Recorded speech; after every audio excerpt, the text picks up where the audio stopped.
ó ti ń rúgbó bọ̀ ẹ̀yin èèyàn ọ̀rọ̀ Prophe OLU Alo àti ìyàwó wọn ọ̀rọ̀ yìí ti ń bù áyàwó bẹ́ẹ̀ sì ni ọ̀pọ̀lọpọ̀ àwọn ìbéèrè làwọn ayé ń béèrè o ọ̀rọ̀ ìyàwó ẹni àtọmọ ẹni ṣe wá di gbogbo nǹkan tó wá di iṣu àtayànyàn báyìí tó jẹ́ pé gbogbo ayé bẹ̀rẹ̀ sí ní fà lọ́tún ni wọ́n ń fà lọ́sì ẹ wò ó àwọn ọlọ́pàá àtàwọn agbẹjọ́rò ti ń dá sọ̀rọ̀ tí ń bẹ ńlẹ̀ báyìí o torí gbogbo ìbéèrè táwọn ayé ń béèrè náà ni pé ìgbésẹ̀ wo làwọn mọ̀lẹ́bí àwọn fámìlì ìyàwó Prophe OLU Alo àwọn ìgbésẹ̀ wo ni wọ́n ti gbé ṣé wọ́n kàn tiẹ̀ ti tọwọ́ ìjọba bọ̀rọ̀ yìí iléeṣẹ́ ọlọ́pàá wo ni wọ́n ti lọ rìpọ́ọ̀tù kéèsì onírúurú àwọn agbẹjọ́rò ni wọ́n ti ń jáde lọ́lọ́kan òjọ̀kan pé àwọn ti ṣetán o láti bá àwọn ìdílé yìí láti bá wọn jàjà o láti ṣáájú nínú ọ̀rọ̀ tí ń bẹ ńlẹ̀ yìí bẹ́ẹ̀ sì ni ọ̀pọ̀lọpọ̀ àwọn ìbéèrè ni wọ́n ń béèrè lọ́wọ́ àwọn CAN ìyẹn Christian Association of Nigeria pé kí ni ìgbésẹ̀ tí wọ́n ti ń gbé lórí ọ̀rọ̀ yìí wípé ìránṣẹ́ Ọlọ́run tí gbogbo ayé ń fà lọ́tún tó ń fà lọ́sì yìí ọ̀rọ̀ kò bá kùn gbé ọ̀rọ̀ tí ń jáde ságbo gbàgbọ́ ń bojú gbàgbọ́ jẹ́ o bẹ́ẹ̀ sì ní jẹ́ kí gbàgbọ́ kó máa mẹ́hẹ. ẹ wò ó ọ̀pọ̀lọpọ̀ àwọn ìbéèrè ló nílò dáhùn nínú fọ́nrán eléyìí tí mo mú wá fún yín mo gbóṣùbà káre fún Mr. White fún iṣẹ́ takuntakun àwọn ìwádìí òfin tó tí wọ́n ti ṣe lórí ọ̀rọ̀ yìí torí alàgbà yẹn wọ́n ń gbìyànjú gidi gan ni wọ́n ń ṣiṣẹ́ takuntakun lágbára Ọlọ́run ọba Èdùmàrè yóò máa jẹ́ yín ṣe ẹ̀yin èèyàn tẹ́ ẹ̀ bá ti follow Mr. White ẹ bá ń lọ sórí Mr. White FM tí ń bẹ lórí Facebook kẹsì máa bá ń follow wọn ní kíákíá báyìí ni ìkànnì Àdàbà tẹlifíṣàn lẹ́wà níbi tá ti mú wá fún yín àwọn ìròyìn yàjóyàjó ìròyìn àjá àbalẹ̀ lọ́dọ̀ tí wọ́n ń bì náà lẹ́tì láǹfààní láti máa gbọ́ àmọ́ fún gbogbo ẹ̀yin ojú tuntun ẹgbẹ́ ṣẹ̀ ń darapọ̀ mọ́ wa ni lórí ìkànnì fúngbà àkọ́kọ́ tẹ́ ò tí ì follow wa abẹ́ ò tí ì subscribe ẹ dákun dábọ̀ ẹ bá ń tẹ follow button tàbí subscribe button tí ń bẹ ń sàlẹ̀ fọ́nrán yìí aago kélébé kan náà ń bẹ ń bẹ notification bell ni wọ́n ń pè é òun gangan ni ó máa ta yín lólobó ní gbogbo ìgbàkúùgbà tàbá ti ń ju fọ́nrán sórí ìlàyé ẹ bá wọn nǹkan fìdílé tàbí kẹ́ fìdílé nǹkan kí n sáyé gbé yín débẹ̀ lọ́wọ́ kan kẹ́ wá gbọ́ gbogbo kúlẹ̀kúlẹ̀ ọ̀rọ̀ ọ̀hún bó ti ṣe ṣẹlẹ̀ gan ní pàtó ẹ má yí kó ń bẹ̀ Àdàbà tẹlifíṣàn náà lẹ́wà mọ̀ ń bọ̀ ná. Àdàbà ọ̀nà ni à ń sùn gbẹ́ iná ń jó ẹyẹlé gbéra ńlẹ̀ Àdàbà online TV òkè láwà téńté. ọ̀rọ̀ méjì péré ni màá sọ èèyàn méjì ló sì máa bá wí ẹni àkọ́kọ́ àwọn ìdílé Yẹ́misí Ìyábọ̀ Òbé nílùú Èkìtì àwọn ẹnì kejì ẹgbẹ́ Christian Association of Nigeria CAN ní Nàìjíríà àwọn méjèèjì lọ́rọ̀ máa lọ lẹ́nìí màá wá fi ìmọ̀ràn fún bàbá OLU Alo parí ẹ̀ èmi nígbàgbọ́ pé iṣẹ́ ìránṣẹ́ ò gbọ́dọ̀ bàjẹ́ orúkọ Jésù ò lè bàjẹ́ mo nígbàgbọ́ bẹ́ẹ̀ mo dẹ̀ nígbàgbọ́ pé lórí ọ̀rọ̀ yìí a máa rí ìdájọ́ òdodo lórí ẹ̀ a sì máa rí n tó pamọ́ gbogbo tó jí àṣírí ń bẹ àwa náà ò sùn a ò wo kí gbogbo ẹ̀ ó fi jáde ṣùgbọ́n ìmọ̀ bá wa ṣíṣe àpọ́gàmù yìí. ẹ̀yin ìdílé Ìyábọ̀ Òbé ìyẹn ìdílé ìyá ìyàwó bàbá OLU Alo ó ní àwọn ìbéèrè kan tẹ̀mí fẹ́ béèrè lọ́wọ́ yín táwọn èèyàn sì ń bi èmi léèrè nípa ọ̀rọ̀ tó wà ńlẹ̀ yìí wọ́n ṣe ń bi mí lọ́tún náà ń bi mí lọ́sì lórí ẹ̀ ṣùgbọ́n tẹ̀mí ò láǹfààní àti dá wọn lóhùn. gẹ́gẹ́ bí ìwádìí tá a ṣe ìyàwó OLU Alo àti bàbá OLU Alo ti ṣègbéyàwó ó ti pé 16 years tí wọ́n ti ṣègbéyàwó lọ́dún yìí ṣùgbọ́n ìwádìí àti àwọn kọ́ọ̀tà àgbà yóò yé wa pé ó ti pé ọdún 3 sí 4 tẹ́ ẹ ti sọ pé ẹ gbóhùn àbúrò yín ọmọ yín ẹ̀gbọ́n yín mọ̀lẹ́bí yín gbẹ̀yìn ìyẹn Yẹ́misí Òbé ẹ ló ti tó bẹ́ẹ̀ ẹ sì sọ pé ẹ ti lọ chọ́ọ̀chì bàbá OLU Alo gẹ́gẹ́ bí nǹkan tẹ́ ẹ sọ ẹni bàbá OLU Alo accommodate ti yín ẹ̀yin lẹ sọ bẹ́ẹ̀ ìyá sọ bẹ́ẹ̀ àǹtí Fúnkẹ́ náà sọ bẹ́ẹ̀. now èmi wá fẹ́ bi í léèrè báyìí lórí social media lẹ́nìí ǹjẹ́ ẹ ti gbé ìgbésẹ̀ láti gbà tí ọmọ yín dẹ́ ẹ ti gbòòrò ẹ̀ mọ́ láti ever report ọ̀rọ̀ yìí ní police station torí pé bá a bá pariwo lọ́tà náà dè ní táwọn ìjọba bàbá wa dá sọ̀rọ̀ yìí ó lè má níyanjú ètò tí mò ń ṣe yìí ẹlòmíì àfojú mi wò ó pé mo tún gbáyọ lálẹ́ yìí bẹ́ẹ̀ ni ǹjẹ́ ẹ ti ever gbé ìgbésẹ̀ lórí ọ̀rọ̀ yìí wípé ẹ̀ ń wá ọmọ yín ẹ̀ ń wá àbúrò yín tó bá yẹ pé ẹ ti gbé ìgbésẹ̀ police station wo lẹ ti report torí pé ibi tọ́lọ̀ ń lọ báyìí èmi ti rí àwọn lawyers kọ̀ọ̀kan tí wọ́n pè mí lórí ọ̀rọ̀ yìí wípé àwọn ṣetán láti take case yẹn up ṣùgbọ́n kí wọ́n kọ́kọ́ lọ report ní police station. Ìgbà tẹ́ bá report police station àti rí àwọn adájọ́ tí wọ́n pè mí lọ́ọ̀yà barrister kan pè mí láti Ìlọrin, wọ́n sọ̀rọ̀ pé àwọn ṣe tán láti ràn yín lọ́wọ́ lórí ọ̀rọ̀ yìí, báwọn ò sì ní gba owó lórí ọ̀rọ̀ yìí tó títí táwọn ò fi rí kúlẹ̀kúlẹ̀ ọ̀rọ̀ yìí gẹ́gẹ́ bí tàbúrò yín wà, wọ́n náà ṣe tán láti rí kúlẹ̀kúlẹ̀. Ṣùgbọ́n ìbéèrè tán bí mi lè ní pé ǹjẹ́ àwọn ìdílé Ìyábọ̀ Òbé ṣé wọ́n ti report? Èmi náà wá ń bèèrè lọ́wọ́ yín sista Fúnkẹ́ àti màmá grandma àti ẹ̀yin family Òbé, family Ìyábọ̀ Yẹ́misí ìyàwó bàbá Olú Alọ tẹ́ ẹ jí àná sí Olú Alọ. Have you ever report this case to any kind of police station? A fẹ́ mọ̀ tẹ́ ẹ bá ti report rí ẹ ti kẹwàá ó mọ̀ a fẹ́ dé police station yẹn, torí pé ọ̀rọ̀ yẹn ń jọ gàtẹ́ kò jọ gàtẹ́, ó ń fẹsẹ̀ méjèèjì tiro gàtẹ́. A fẹ́ mọ̀ police station tẹ́ ẹ ti report tẹ̀yìn bá sàn wájá bẹ́ẹ̀ yẹn ń wẹ́ran èyàn sà sọ lé pé èyàn sọ pé mò ń wá kínní yìí o, tó bá ti jẹnẹrétọ̀ èyàn lọ ṣọ́ọ̀bù tàbí ó lè bá kó ṣọ́ọ̀bù èyàn, wọ́n á ní kókó lọ report ní police station. That is fún investigation kó lè bá àrọ̀ wá lọ́rùn. Sẹ́yìn gẹ́gẹ́ ti report fún police station rí? Ẹ̀yin ìdílé Yẹ́misí Òbé lórí ọ̀rọ̀ yìí ṣé ẹ ti report? Adẹ̀fẹ́ mọ̀ police station tẹ́ ẹ ti report yálà lẹ́kọ̀ọ́ tàbí Èkìtì, a fẹ́ débẹ̀ a fẹ́ wádìí ẹ̀. Olóma lè ràn wá lọ́wọ́ láti lè gbé fáwọn lọ́ọ̀yà tí wọ́n ń pè mí láti lè bá wa ṣiṣẹ́ papọ̀. Wọ́n náà wọ́n rẹ́dì àti ṣiṣẹ́ yìí láì gbowó lọ́wọ́ wa. So fún ìdí èyí ẹ̀yin ìdílé Yẹ́misí Ìyábọ̀ Òbé tẹ́ ẹ jí àná sí bàbá Olú Alọ, ẹ jẹ́ kí èmi mọ̀ police station tẹ́ ẹ ti report yálà lẹ́kọ̀ọ́ tàbí Èkìtì. Tẹ́ bá ti jẹ́ kí èmi mọ̀, èmi MC Wise I'm ready to go to that police station láti lọ béèrè ẹ ṣàmà ní wọ́n á fún yín ní IPO. Sẹ́sẹ̀ tẹ́ bá ti report wà ní DPO tàbí kó jẹ́ divisional A divisional headquarter ìlú tẹ́ bá ti report. A fẹ́ mọ̀ nígbà tí ọ̀rọ̀ Timothy Adégòkè àwọn ọlọ́pàá wà involve nínú ọ̀rọ̀ yìí, torí pé àwọn táwọn ọlọ́pàá tó bá yẹ pé lóòótọ́ lọ́tọ́ lẹ ti report, ó yẹ kí àwọn ọlọ́pàá ti wá lọ ṣe investigation lórí ọ̀rọ̀ lọ́dọ̀ bàbá Olú Alọ, ó yẹ kẹ́ ti invite wọn. Tí wọ́n bá yẹ kó wọ́n ti invite wọn létí wọn dáhùn, a fẹ́ mọ̀ torí pé àwọn lawyers àwọn barrister tí wọ́n pè mí báyìí mẹ́ta ni wọ́n ti pè, ẹnìkan pè mí láti Èkó, ẹnìkan pè mí láti Abẹ́òkúta, ẹnìkan pè mí láti Ìlọrin lẹ́nìí. Bàbá tó wà ńlọrin barrister tó wà ńlọrin yẹn ó ń jẹ́ kó yé mi pé ìkéèsì kan wà tó dárúkọ ẹni yẹn fún mi ṣùgbọ́n tí mi ń dárúkọ lórí ètò yìí láwọn làwọn ṣe láṣeyọrí. Mo dẹ̀ go to profile wọn pátápátá, I can see it's true torí gbà tó pè mí èmi gẹ́gẹ́ fúnra mi ti confirm chamber wọn nílọrin, wọ́n lè jẹ́ ká yé mi pé is a confirmed and registered lawyer. Ṣùgbọ́n tá bèè lọ́wọ́ mi wọ́n á bèè lọ́wọ́ yín lálẹ́ yìí. A fẹ́ mọ bí tẹ́ ti report ẹ̀yin family Ìyábọ̀. Ọmọ ẹni kú ó sàṣànjọ ọmọ ẹni nù lọ. Tó bá yẹ pé ẹ̀rí ọmọ yẹn lóòótọ́ láti past 3 years tẹ́lẹ̀ tí ń wá, a fẹ́ mọ station tẹ́ ti report. A fẹ́ kẹ́ ẹ ṣe léyìí fún wa, tẹ́ ẹ bá lè ṣe léyìí fẹ́ mi, nọ́mbà mi tẹ́ ń wọ́n lójú screen ẹ fi bá mi sọ̀rọ̀ WhatsApp. Ẹ̀yin tẹ́ ẹ jẹ́ ìdílé Ìyábọ̀ Yẹ́misí Òbé tẹ́ ẹ jẹ́ ìdílé wọn, ẹ bá mi sọ̀rọ̀ WhatsApp, ẹ sọ ti police station yẹn fẹ́ mi, èmi àtàwọn tíìmù mi a máa lọ síbẹ̀. Ọ̀rọ̀ tó wà nílẹ̀ yìí ó ti kọjá ọ̀rẹ́ nìkan ṣoṣo, àti ní backup àwọn lawyers àti barrister lẹ́yìn, especially lórí ètò tèmi o. Tẹ́lẹ̀ jẹ́ kó yé mi pé MC Wise we are ready to support your program with anything láti ṣe kéèsì ọ̀rọ̀ yìí.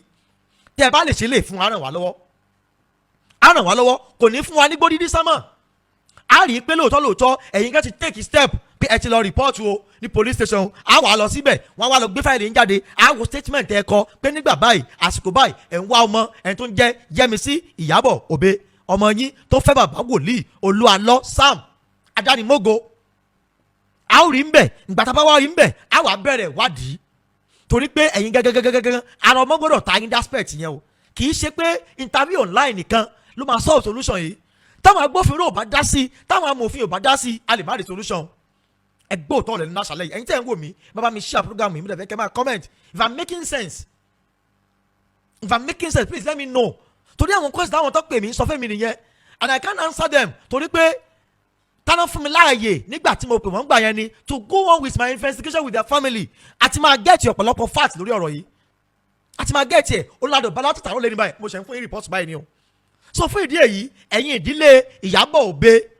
yẹn Yẹ́misí tẹ́ ẹ jí àná sí bàbá Olú Alọ ẹ̀já mọ̀ ohun tó ṣẹlẹ̀, wọ́n ní wọ́n pé kò lè solve problem yìí o. àdàwọn bloggers wọ́n wá sí online tó bá ń búyàn kò lè solve things. ẹ jẹ́ ká fi sùúrù ṣe ilé ayé yìí ká lè bá àríyìn tá à ń jà fún. we are fighting for peace, we are fighting for transparency. Where is Iyabo Yemisi Obe? Ohun tá à ń jà fún nìyẹn. We are not fighting for pé ministry Baba OLU Alo, we are fighting for the truth. Now tó bá pẹ́ ti report rí àwọn ọlọ́pàá náà ti invite Baba OLU Alo rí ìyẹn báyẹn lọ́dọ̀ títí yín. Ẹlẹ́ẹ̀kejì, my advice, my message go to CAN, Christian Association of Nigeria yín CAN. Kí lẹ̀ ń ṣe lórí ọ̀rọ̀ yìí? Kí ló ń tẹ̀ ń ṣe? Ẹ ṣáà ń ṣe ìpàdé ìránṣẹ́ Ọlọ́run la pè é. Ṣé tọ́lọ̀ yà ṣe máa ta bá Jésù tẹ̀ ń polongo rẹ̀? President CAN Nàìjíríà, mo mọ̀ pé ẹ ti máa gbọ́rọ̀ yìí, kí ló ń tẹ̀ ń ṣe ń pa ẹ̀? Ǹjẹ́ ẹ ti bá wa pé Baba OLU Alo lórí ọ̀rọ̀ yìí lẹ́ẹ̀kan rí? A fẹ́ mọ̀. Ẹjọ́ ẹ̀yin tẹ bá mọ president CAN Nàìjíríà, tẹ bá ní nọ́mbà, tẹ bá ní connection wọn lọ́wọ́ ẹ̀jọ̀ bá mi get nọ́mbà wọn. Èmi fẹ́ pè wọ́n torí gbogbo látàlọ́ lè mo ti try best mi láti get president CAN lẹ́nìí. Mi ò tí ì rẹ̀ ń tí ó fún mi nọ́mbà wọn. Ó dẹ̀ yẹ ká ní nọ́mbà wọn ká pè wọ́n. Kí ni ẹ̀yin CAN ṣe lórí awuyewuye yìí? Abẹ́ẹ̀kẹ́ jókòó sójú kan tí ìpè yín tí Jésù tẹ̀ ń polongo tẹ́ fi máa fi àwọn ọ̀rọ̀ kéékèèké ìbàjẹ́. Kí ni ìgbésẹ̀ yín CAN lórí ọ̀rọ̀ yìí? Kí ni ìgbésẹ̀ yín? Ẹgbẹ́ tó bá ní nọ́mbà president CAN or PRO CAN or treasurer CAN or secretary CAN lọ́wọ́ ìyẹn Christian Association of Nigeria.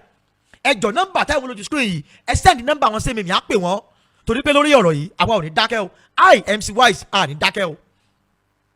Tó bá jẹ́ pé ó ní ọwọ́ ẹnìkan nú tó ń jẹ́ pé tó bá jẹ́ pé lóòótọ́ ká gbà pé kò sí nǹkan tó ṣe ìyàwó Baba OLU Alo, tó bá ní ọwọ́ èèyàn nú mo bẹ́ẹ̀ tiẹ̀ pẹ̀lú yín. Ẹni tó bá jẹ́ behind ọ̀rọ̀ yìí tó bá kọ́ fẹ́ fi bring Baba OLU Alo down, I personally will stand against the person lẹ́yìn ètò yìí o torí pé tá a bá ti rí òtítọ́ Bíbélì wípé ẹ̀yin yóò mọ òtítọ́ yóò sì sọ yín di òmìnira. A fẹ́ mọ̀ òtítọ́ lórí ọ̀rọ̀ yìí. So fún ìdí èyí ẹ̀yin president CAN, ẹ̀yin aláṣẹ CAN, Christian Association of Nigeria, kí lẹ̀ ń ṣe lórí ẹ̀? Ohun tí a torí ẹ̀yàn yìí gẹ́gẹ́ bí ààrẹ gẹ́gẹ́ bí aláṣẹ CAN ó ní kẹ́ ẹ máa mójútó àwọn nǹkan tó ń ṣẹlẹ̀ ní agboolé ìgbàgbọ́. Everything should not be on money. Kì í ṣe pa owó nìkan, kì í ṣe pa ipò, but to monitor the journey of Jesus Christ, the body of Jesus Christ. Agboolé ìgbàgbọ́ ò gbọdọ̀ dàrú. Ohun tí a torí ẹ̀yàn yìí síbẹ̀ nìyẹn o. Afẹ́ mọ̀ tẹ́yìn CAN ṣe. Ẹ má sọ fún wa bẹ́ẹ̀ ń ṣe lábẹ́lẹ̀. Ẹ gbọ́ tẹ́jà mọ́. I want to interview the president of Nigeria CAN lórí ọ̀rọ̀ yìí. Ẹ̀yin tẹ́ bá ní collection ọ̀dọ̀ ẹjọ́ ìbá mi get his number. I want to know him. I want to speak with daddy. I want to talk to him. Kí ni ìgbésẹ̀ yín ẹ̀yin president CAN lórí ọ̀rọ̀ yìí? Kí ni ìgbésẹ̀ tẹ́ ti gbé? Afẹ́ mọ̀. Tó bá pé ẹ ti pe Baba OLU Alo lórí ọ̀rọ̀ yìí pé Prophe OLU Alo o, àwọn ọ̀rọ̀ yìí ti ń lágbára ju o, ẹ̀yin náà sọ̀rọ̀ jáde o, afẹ́ mọ̀ ìgbésẹ̀ tẹ́ ti gbé. Ṣùgbọ́n ẹ má gbàgbé tó bá pé Baba OLU Alo, tó bá pé ọ̀rọ̀ yìí kọ́ ló ń jà rẹ̀ káàkiri, tó bá pé nǹkan mìíràn ni mo mọ̀ ẹ́ pé ó ṣe ṣe kẹ́ ti gbé ìgbésẹ̀. Afẹ́ mọ̀ táyìn náà ti gbé ìgbésẹ̀ lórí ẹ̀ gẹ́gẹ́ bí president CAN lórí ọ̀rọ̀ yìí. Afẹ́ mọ̀ tẹ́ ẹ ti ṣe lórí ọ̀rọ̀ yìí kó lè bá ràn wá lọ́wọ́. Ẹ̀yin méjèèjì tí mo fẹ́ bá sọ̀rọ̀ lásàlẹ̀ ni ètò yẹn lè má pọ̀ jù báyìí lọ. Ẹ̀yin ìdílé Yemisi Obe, ìjẹ́ ti report fọlọ́pàá station wo sì ni afẹ́ mọ̀ bẹ̀. Tó bá pẹ́ ti report àwọn ọlọ́pàá sọ pé wọ́n ti wá report ń gbà báyìí ọmọ yín ò sáà lè sọnù látọdún 3 sẹ́yìn kẹ́ má report. Social media shouting on social media may not help. Ó lè má ràn wá lọ́wọ́. A dẹ̀ rí àwọn ọ̀jọ̀gbọ́n àwọn ọ̀mọ̀wé tí wọ́n ń gbọ́ wa and they are asking the question. Tálẹ̀ mi láǹfààní àti lọ interview àwọn family Yemisi Obe further than that nígbà yẹn ni èmi á bi wọ́n léèrè ẹjọ́ ìmúmidé station tẹ́ẹ̀tì lọ report rí ibẹ̀ láti máa mọ nǹkan tó ń ṣẹlẹ̀ láti máa mọ ibi tí ejò ti náwó nú láti máa mọ ibi tó lọ ń lọ. Ó dà wọ́n ti wá rí o wọ́n ti ṣe báyìí rí o àmọ́ ó dà wọ́n wá rí o ó dà report rí o ó dà tó bá pẹ́ ẹ̀ report rí I'm advising you today to go and report. Tẹ́ bá report òfin ti mú nìyẹn àwọn ọlọ́pàá ló máa wá invite. Nigeria police are doing their job and they are well okay. Yes. Wọ́n ní ọ̀pọ̀lọpọ̀ wọ́n ní bẹ̀rù Ọlọ́run. Ọmọ ẹni là ń sọ náà is not a paper, kì í ṣẹran kì í ṣajá náà ọmọ là ń sọ̀rọ̀ nípa ẹ̀ à ń sọ̀rọ̀ nípa ọmọ a grown non adult pẹ̀lú ọmọ mẹ́ta là ń sọ̀rọ̀ nípa ẹ̀ náà kì í ṣe èèyàn kan là ń sọ kò kí dé ṣe wúrẹ́ kéwúrẹ́ èèyàn gẹ́gẹ́ bá sọ lóge èèyàn rìpọ́tù wọ́n jẹ́ wúrẹ́ mi gbé lánàá o wọ́n jẹ́ àjẹ èèyàn sọ náà èèyàn lọ́dẹ ẹnìkan jẹ́ wúrẹ́ mi gbé ládùúgbò mi mọ̀ tó ṣe ni o èèyàn sọ. So ẹ̀yin CAN náà ọ̀rọ̀ mi kàn yín láṣálẹ̀ yìí ẹni pé mi ò bú yín ṣùgbọ́n tí mò ń sọ ni pé kí ni ìgbésẹ̀ tẹ́ ti gbé tẹ́ ẹ̀ bá ti gbé gbèsè ẹ̀yin kan ẹ̀ bá wa gbé gbèsè ẹ̀ bá wa gbé gbèsè ẹ̀ bá wa pé bàbá Olú Alo ẹnìkan ṣàwà tó máa súnmọ́ yàn bàbá wòlíì Ezekiel Esikaya Ọládèjì bàbá general evangelist pàápàá ẹ̀yin CAC president wà ní CAC náà kí ni ń tàbùkù ìjọ CAC ǹjẹ́ Ọlọ́run Babalọ́lá tí inú ẹ̀ lè dùn báyìí bàbá wa tí wọ́n jẹ́ president CAC Christ Apostolic Church ẹ bá wa gbé ìgbésẹ̀ lórí ọ̀rọ̀ yìí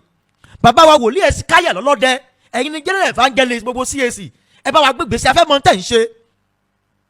ẹ bá wa pe conference meeting kẹ́kì bàbá Olú Alo síbẹ̀ káwa press dẹ̀ wà ń bẹ̀ ẹ mọ̀ jìká ṣẹlá bí aṣọ if there is anything tó ń bí bàbá Olú Alo nú nípa ìyàwó wọn wọ́n máa sọ fún ẹ̀yin ìránṣẹ́ Ọlọ́run náà ẹ lọ ṣèpàdé yẹn níbi tẹ́ ẹ sin bàbá lọ lásì kí òótọ́ lè jáde ń bẹ̀ ẹ já lọ ṣèpàdé yẹn ń bẹ̀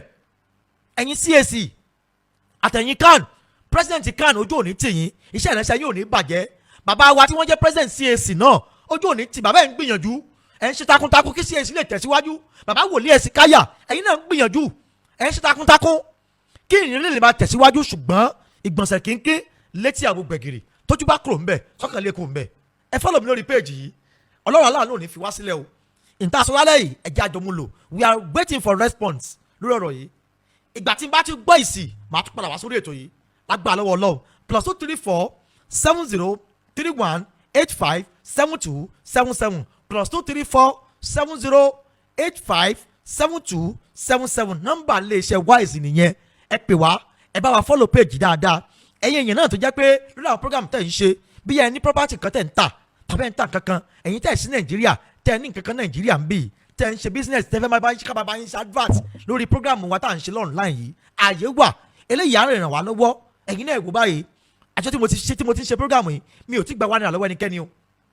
ó ní mò ń sọ jáde yìí o mi ò ti gba $1 báyìí lọ́wọ́ ẹnikẹ́ni 1000 báyìí mi ò ti gbà lọ́wọ́ ẹnikẹ́ni I'm saying it láti inú ọkàn mi wá o a dẹ̀ máa lo epo a lo gbogbo nǹkan a dẹ̀ tún travel àṣìdélu kan lẹ́nìí báyìí lórí ọ̀rọ̀ tí mò ń bá yín sọ̀rọ̀ yìí àṣìdélu kan lẹ́nìí láti rí ìdí òtítọ́ lórí ọ̀rọ̀ tá à ń sọ yìí ẹ̀yin náà bá mi sọ̀rọ̀ ní WhatsApp ẹ̀yin pásítọ̀ tẹ̀ ń gbọ́ mi ẹ̀yin tẹ̀ ń gbàdúrà fún mi ẹ ṣé mo dúpẹ́ àwọn wòlíì ń gbàdúrà lóríṣiríṣi tó bá ti pè báyìí MT Wise wọ́n á ṣàdúrà ẹnìkẹ́kẹ́ tí ẹ pè mí láago kan òru àná ẹ̀rọ Ọlọ́run bà mí bàbá yẹn wà ní London wọ́n pè mí lóru prophet ni wọ́n sọ̀rọ̀ ilẹ̀kùn wọ́n ṣe ṣàdúà bàbá mi ojú òní tì yín o ojú òní tí bẹ́ẹ̀ tẹ́ ń gbọ́ mi bá mi share program mi dáadáa ohun tí mò ń sọ ni pé kí àwọn family òbí tó bá ti report lọ́dọ̀ police station a fẹ́ mọ bí tó ti report o a dẹ̀ fẹ́ débẹ̀ ká investigate lórí ẹ̀ number 1 number 2 tẹ́ ẹ̀ bá ti report ẹ̀ jájọ lọ report àwọn tẹ̀lé àwọn àti láwọn barrister tó fẹ́ ràn wá lọ́wọ́ lórí ọ̀rọ̀ yìí o a jọ lọ report a jọ lọ fi ẹ̀sùn yẹn àwọn agbófinró wà á dá sí ẹ wà rí pé iṣẹ́ tà ń ṣe yàáyá á kàn ju ariwo tá à ń pa lásán social media lọ most bloggers are shouting èyí tẹ́ ẹ sì jẹ́ can ǹjẹ́ kí ni ìgbésẹ̀ tẹ́ ti bá a gbé lórí ọ̀rọ̀ yìí kí ló ń tẹ́ bá gbé lórí ẹ̀ tẹ́ ẹ bá ti gbé gbèsè afẹ́ mọ̀ gbèsè tẹ́ ti gbé bàbá wa president CAC lọ́rẹ́ ti ṣẹlẹ̀ o ariwo CAC náà ń pa àwọn ọ̀rọ̀ yìí o wọn ò ní porí ayé kẹ́mọ̀ pé oníkòkò kẹ́mi ṣe o wọn ò ní lẹ́kùn bàbá olókèmù dàlúkọ CAC mọ́ o bàbá wa wòlíì Esikaya ẹ bá wa pe bàbá Olú Alo ẹ pe conference meeting síbi tẹ́ tàbí kẹ́ pè wọ́n sí kejì alákejì àwọn praise àwọn àmbẹ̀ ẹ ṣàjà àmọ́jọ́ yẹn àwọn ò wá síbẹ̀ a wà gbé bó ṣe ń lọ a lè mọ̀ pé ẹ̀yin CAC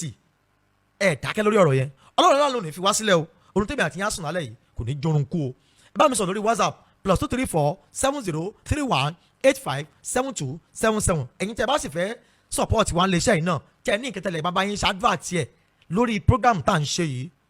inú mi á dùn lórí ìkànnì ilé iṣẹ́ tẹ́ ti ń wò mí yìí a lè bá yín ṣáàdúrà a lè bá yín ṣe oríṣiríṣi nǹkan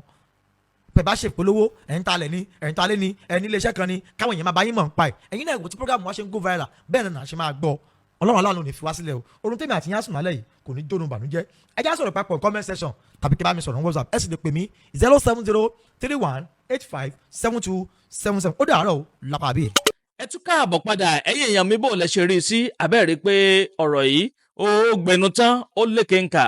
bẹ́ẹ̀ náà ló pakasọ Ọlọ́run Ọba Èdùmàrè yóò tètè bá wójútùú sí gbogbo ọ̀rọ̀ tí ń jẹ́ rìn káàkiri nílẹ̀ yìí ẹ wò á nírí jù báyìí lọ lórí ilé ìtààmú wa fún yín ní sáà yìí bó bá tún ṣe ń lọ lórí ọ̀rọ̀ yìí gbogbo ẹ̀ pátápátá náà lẹ́ẹ̀ láǹfààní láti máa gbọ́ lórí ìkànnì àdàbà tẹlifíṣàn àdàbà ọ̀nà ní à ń sùn gbẹ́ iná ń jó ẹ̀yẹ́lé gbéra ńlẹ̀ àdàbà a tún ti fòfẹ̀rẹ̀ awọ̀lú sọ̀lúdẹ̀rọ̀ pẹ̀sẹ̀. Kamilu lele yo Mr. Composer o ẹ̀yin olólùfẹ́ mi ire ayọ̀ ti wọ̀lú wá ire wo ni ire online tv Àdàbà YouTube channel òun ní kẹ́ mọ́ owó tẹ́ bá ti kílíkì gram yóò direct yín ẹ like ẹ share ẹ comment kí ẹ wá mọ views kí views yóò yapa Àdàbà YouTube channel òun ní kẹ́ mọ́ owó God bless you all.